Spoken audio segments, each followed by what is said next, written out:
নমস্কাৰ। এই আমাৰ ল'ৰাৰ উপনয়ন বহুত দিনৰ পৰা এই উপনয়নৰ কাৰণে আমি সাজু হৈ আছিলোঁ, কিন্তু কিছু বাধা বিঘিনিৰ কাৰণে আমি দিব পৰা নাছিলোঁ, বহুত অসুবিধাৰ কাৰণে। আৰু এতিয়া আমাৰ এই ল'ৰাৰ উপনয়ন পাতিবলৈ আমি সক্ষম হৈছোঁ। এয়া মোৰ জা, আমি সকলোৱে মিলি পেলাই দুৱলিত চাউল দিছোঁ। দুৱলিত চাউল ভৰোৱা নিয়ম, জা জোৱালি সকলোৱে মিলি এয়া চাউল ভৰাইছোঁ। আৰু আজি যিহেতুকে অধিবাস, সেই অধিবাসৰ কাৰণে আমি সত্যনাৰায়ণ পূজা অধিবাস কৰি তাৰপিছত সকলোৱে মিলি ল'ৰাৰ যি নিয়ম কাৰণ সকলোখিনি কৰি লৈছিলোঁ। আৰু মোৰ পৰিয়ালৰ সকলো আহি উপস্থিত হৈছিলে এই উপনয়নত। মোৰ ভণ্টি মণিপুৰৰ পৰা আহিছিলে, এজনী ভণ্টি লামৰিঙৰ পৰা আহিছে, আৰু মোৰ বান্ধৱী, মোৰ আত্মীয় প্ৰিয়জন সকলো, মোৰ বংশ পৰিয়ালৰ মোৰ জা জোৱালি সকলোৱে উপস্থিত আছিলে এই উপনয়নত। মোৰ ডাঙৰ ভাতৃ যি ডিফেন্সত চাকৰি কৰে, মই বহুত আশা কৰিছিলোঁ তেওঁ এই উপনয়নত থাকিব বুলি, আৰু আহি সময়মতে উপস্থিত হৈছিলহি। মই বহুত সুখী। মোৰ মাৰ গা বেয়া আছিলে, তথাপিতো মোৰ মাৰ গা ভাল হ'ল অকণমান, হোৱাৰ পিছতে মাও আহি উপস্থিত হ'ল। এই যে সুন্দৰকৈ মই উপনয়ন ভাগ পাতিবলৈ সক্ষম হ'লোঁ, ভগৱানৰ একমাত্ৰ ভগৱানৰ আশীৰ্বাদৰ কাৰণে। আৰু আমাৰ ব্ৰাহ্মণ সমাজত এই উপনয়ন ভাগৰ মাহাত্ম্য বেলেগ। আমি পিতৃ মাতৃ হিচাপে গৌৰৱ কৰোঁ। আজি যেনেকৈ সকলো পিতৃ মাতৃয়ে সন্তানৰ উপনয়ন পাতে, তেনেকৈ আমিও উপনয়ন ভাগ দিবলৈ সক্ষম হৈছোঁ। আৰু এইবিলাক সকলোখিনি যি য'ত কৰিবলৈ পাইছোঁ একমাত্ৰ ভগৱানৰ আশীৰ্বাদ। এয়া আজি আমাৰ অধিবাসৰ নিয়ম হৈছে। এতিয়া আমি পানী তুলি আহিম ওচৰৰে খুৰীৰ ঘৰত আমি পানী তুলিছোঁ। পানী তুলি আহি ল'ৰাক যিখিনি নিয়ম অধিবাসৰ সেইখিনি কৰিলোঁ, কৰি তাৰপিছত অধিবাসৰ কাৰণে সাজু হ'ল। সত্যনাৰায়ণ পূজা ভাগো পাতিবলৈ দিলে কাৰণে সত্যনাৰায়ণ পূজা ভাগো পাতিলোঁ। যিকোনো শুভ কামৰ আগত বিষ্ণু পূজা বা সত্যনাৰায়ণ পূজা পতাটো বিশেষভাৱে প্ৰয়োজন। আচলতে ভগৱানক আবাহন কৰি তাৰপিছতে শুভ কামবোৰ কৰি যাব লাগে। আৰু এনেকৈ পানী তুলি আহি পালোঁ।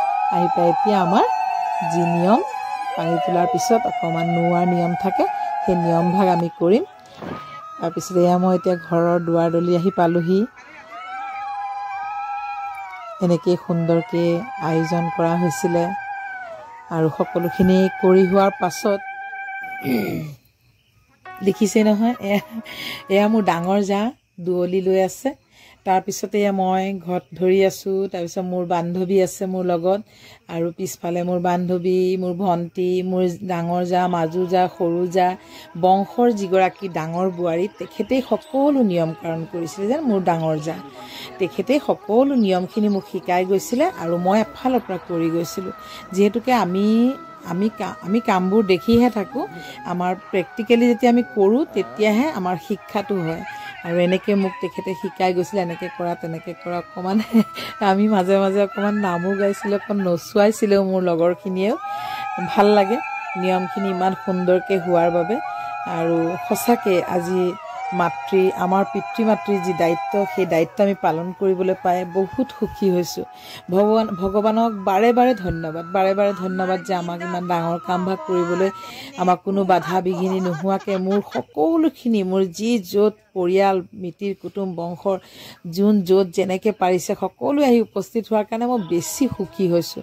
কোনো বাধা বিঘিনি নোহোৱাকৈ, মাজে মাজে বতৰে অকণমান বাধা বিঘিনি দিছিলে যদিও সময়ৰ কাম আমি সময়ত সুন্দৰকৈ কৰি যাব পাৰিছিলোঁ। এয়া বংশৰ ডাঙৰ বোৱাৰী, আমাৰ বংশৰ ডাঙৰ বোৱাৰী, তেখেতে সম্পূৰ্ণ নিয়ম কাৰণ মোক শিকাই গৈছিলে, আৰু মই তেনেকেই কৰি গৈছিলোঁ তেখেতৰ মতে। তেখেত গুৱাহাটীত থাকে বৰ্তমান, নগাঁও পুৰণি গুদামৰে বোৱাৰী, আমাৰ খাৱন্দ চুকৰ, কিন্তু ডাঙৰ জা ল'ৰাৰ লগত গুৱাহাটীত থাকে। তেখেত আহিছিলে 3 দিন 4 দিনীয়া কাৰ্যসূচী লৈ আহি মোক সকলোখিনি শিকাই গৈছিলে, এনেকৈ কৰা, আৰু মই তেনেকেই কৰি গৈছিলোঁ। আৰু সুন্দৰকৈ তেখেত থকাৰ কাৰণে মই একো অসুবিধা নোহোৱাকৈ নিয়ম কাৰণবোৰ সুন্দৰকৈ কৰি গৈছিলোঁ। চাওক, ল'ৰাক এতিয়া অকণমান নোৱাই এতিয়া তেওঁ যাব গা ধুবলৈ। গা ধুই আহিয়ে সত্যনাৰায়ণ পূজাত সেৱা এভাগ কৰিব। কৰি তাৰপিছতে সত্যনাৰায়ণ পূজা ভাগ যেতিয়া সমাপ্ত হ'ব, তাৰপিছত আমি সকলোৱে পূজাৰ জেগাত সেৱা সৎকাৰ কৰি নিৰ্মালী পৰ্য্যল লৈ আমি আকৌ অধিবাসৰ কাৰণে সাজু হ'ম। যিহেতুকে অধিবাস আগদিনাখন, উপনয়নৰ বা বিয়াৰ আগদিনাখন অধিবাস হয়। সেই অধিবাসৰ কাৰণে আমি সাজু হ'ব লাগিব আকৌ। এয়া সকলোৱে, এয়া বৰমাক মাজু মাজু বৰমাকে কিবা এটা দিছে উপহাৰ তেওঁ আৰু এইখিনি নিয়ম কৰি লৈছোঁ আপোনালোকক দেখুৱাবলৈ পাই মই সুখী হৈছোঁ আৰু এয়া যে মই এই ভিডিঅ'সমূহ মই কৰিব পৰা নাছিলোঁ মোৰ ভণ্টিহঁতে বা মোৰ যিখিনি পৰিয়ালৰ মানুহ সকলোৱে ভিডিঅ'বোৰ কৰি গৈছিলে অলপকৈ আৰু মই সেইখিনি সংৰক্ষণ কৰি ৰাখি এতিয়া মই নিৰিবিলিকে যেহেতুকে সকলো কাম কাজ শেষ হ'ল এতিয়া নিৰিবিলিকে আমি ভিডিঅ'বোৰ বনাই আপোনালোকৰ মাজলৈ আগবঢ়াই দিছোঁ আপোনালোকে সকলো সময়ত মোৰ লগত থাকে আৰু এতিয়াও থাকিব আৰু আগলৈও থাকিব বুলি আশা ৰাখিলোঁ এয়া সত্যনাৰায়ণ পূজা দেৱতে সকলোকে আশীৰ্বাদ কৰিব আমি সকলোৱে সেৱা ধৰিম আশীৰ্বাদ ল'ম আৰু যিহেতুকে ল'ৰা লগুণজনী দিনাখন বটুক ৰূপত থাকিব তেখেত নাৰায়ণ ৰূপত থাকিব তেখেতকে সকলোৱে সেৱা কৰিব পিতৃ মাতৃয়েও সেৱা কৰিব আৰু সেয়েহে তেওঁ আজি ঘৰৰ যিসকল ডাঙৰ বৰ্তা বৰমা খুৰা খুৰী মা দেউতা পুৰোহিত সকলোকে সেৱা ধৰিব আইতা সকলোকে সেৱা ধৰি আজি এনেকৈ সেৱা কৰিব অধিবাসৰ দিনাখনে তেওঁ সেৱা কৰি আশীৰ্বাদ ল'ব তাৰপিছতে আমাৰ ল'ৰা কালি লগুণ ল'ব আৰু বটুক হ'ব আৰু তেওঁ তেতিয়া সকলোৱে সেৱা কৰিব ডাঙৰ সৰু সকলোৱে সেৱা কৰিব পাৰিব যিহেতুকে তেওঁ নাৰায়ণ ৰূপত থাকিব বৈৰাগ্য ৰূপত থাকিব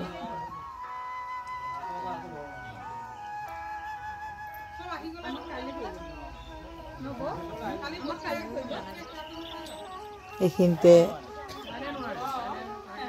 কিমান যে মই সুখী হৈছোঁ আপোনালোকক মই ভাষাৰে প্ৰকাশ কৰিব নোৱাৰোঁ মই বহু দিনৰ আমাৰ এই জল্পনা কল্পনা আছিলে যে আমি এনেকৈ পুত্ৰক দেৰি হৈছে আচলতে এয়া 12 বছৰৰ আগতে লগুণ পিন্ধাব লাগে লগুণ ভাগ দিব লাগে ব্ৰাহ্মণ ৰূপত তেওঁক প্ৰতিটো ব্ৰাহ্মণ সমাজৰ এই যেতিয়ালৈকে লগুণ ভাগ দিয়া নাযায় তেতিয়ালৈকে ব্ৰাহ্মণ বুলি কোৱা নহয় তেওঁ যদিও ব্ৰাহ্মণ কুলত জন্ম লয় কিন্তু তেওঁ তেতিয়ালৈকে এজন বিপ্ৰ হৈ উঠিব নোৱাৰে যেতিয়ালৈকে এই লগুণ ভাগ পিন্ধোৱা নহয় আৰু দেৰি হৈ গ'ল আমাৰ 2019ৰ পৰা আমি সাজু হৈছিলোঁ লগুণ ভাগ দিবলৈ কিন্তু বহুত ধৰণৰ বাধা আহাৰ বাবে আমি দিব পৰা নাছিলোঁ লকডাউন হ'ল আইতাকৰ অসুখ বেছি হ'ল তাৰপিছত তেওঁ দিন নাহে এনেকৈ কৰি দিনবোৰ বাগৰিছিল আৰু আজি সেই সুন্দৰ মুহূৰ্তটো